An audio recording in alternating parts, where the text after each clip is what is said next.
Hi friends, welcome to my channel Agiripalli రుచులండి. అందరు ఎలా ఉన్నారండి? నేనైతే చాలా బాగున్నానండి. ఈరోజైతే మన ఛానల్లో రెసిపీ వచ్చేసి చేపల కర్రీ అండి.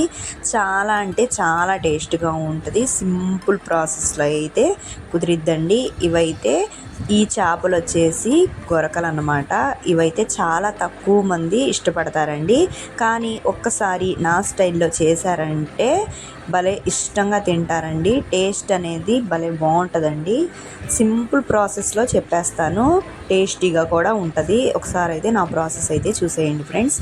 ఇలా అయితే మసాలా దినుసులన్నీ తీసుకోండి, ఇవన్నీ వేసుకోవాలండి. అప్పుడే టేస్ట్ అనేది బాగుంటుంది అన్నమాట. ఇలా అన్నీ వేసుకొని ఫైన్గా పేస్ట్ చేసుకొని ఇలా అయితే పెట్టేసుకోండి ఫ్రెండ్స్. ఇలా పెట్టేసుకున్న తర్వాత నీట్గా వాష్ చేసుకున్న ముక్కలు అయితే ఒక ప్యాన్లోకి అయితే తీసుకోండి.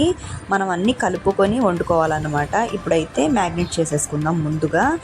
ఇలా వేసుకున్న తర్వాత కారం అయితే ఎక్కువగానే వేసుకోండి. అలాగే 1 టేబుల్ స్పూన్ దాకా పసుపు, టేస్ట్కి సరిపోయినంత సాల్ట్, ఒక పెద్ద సైజు ఉల్లిపాయ అయితే ఇలా కట్ చేసుకొని వేసుకోండి. అలాగే 4-5 పచ్చిమిర్చీలు అయితే వేసుకోండి. ఘాట్ అనేది ఎక్కువగా ఉంటేనే నీస్ కర్రీ అయితే బాగుంటుందండి. ఇలా వేసుకున్న తర్వాత ఇలా బారుగా కట్ చేసుకొని వేసుకోండి పచ్చిమిర్చి, అప్పుడే టేస్ట్ అనేది బాగుంటుంది. ఇప్పుడైతే మనమైతే ఇందాక యాడ్ చేసి పెట్టుకున్నాం కదండి పక్కన పేస్ట్ అయితే, మసాలా పేస్ట్ అయితే ఇప్పుడు యాడ్ చేసుకోండి. అలాగే కొత్తిమీర కూడా యాడ్ చేసేసుకోండి.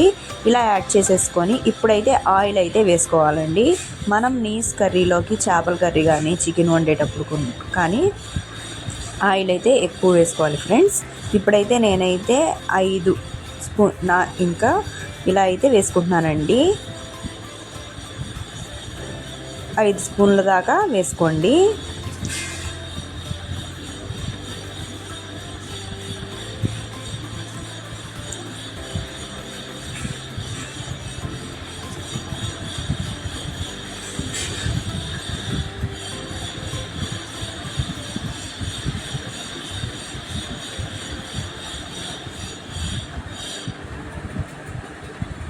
ఓకేనా ఫ్రెండ్స్, ఇప్పుడైతే మనమైతే చేత్తో మంచిగా కలిపేసుకొని మ్యాగ్నేట్ అయితే చేసేసుకుందామండి.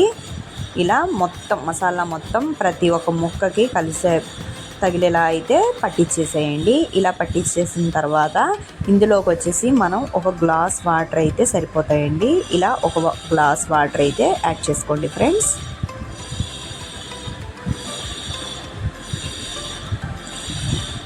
ఇలా వాటర్ వేసేసుకున్న తర్వాత ఒక్కసారి అయితే మొత్తం అయితే ఒకసారి కలిసేలాగైతే ఇలా అంటే మొత్తం చక్కగా కలిసిపోతాయండి. ఇలా కలిపేసి ఇప్పుడైతే స్టవ్ మీద పెట్టేసి అయితే మూత అయితే పెట్టేసుకొని ఒక 10 మినిట్స్ అయితే కుక్ చేసుకుందామండి. మధ్య మధ్యలో కలుపుతూ ఉండాలండి. చెంచా పెట్టి అయితే కలపొద్దండి. ఇలా చేత్తోనే 2 వైపులా పట్టుకొని కలిపితే కలిసిపోతూ ఉంటుందండి. ఇంకా ఇలా అయితే ఫస్ట్ అయితే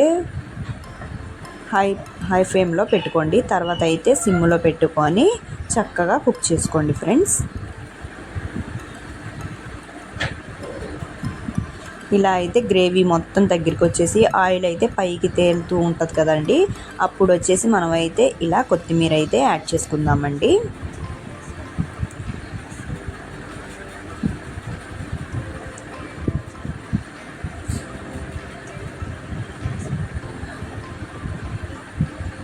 ఇంతేనండి, సింపుల్గా అయిపోయిద్ది. చాలా తక్కువ టైం కూడా పట్టిద్దండి, ఎంత టైం పట్టదు. చికెన్ లాగా మనకి ఎక్కువసేపు ఉడకదండి.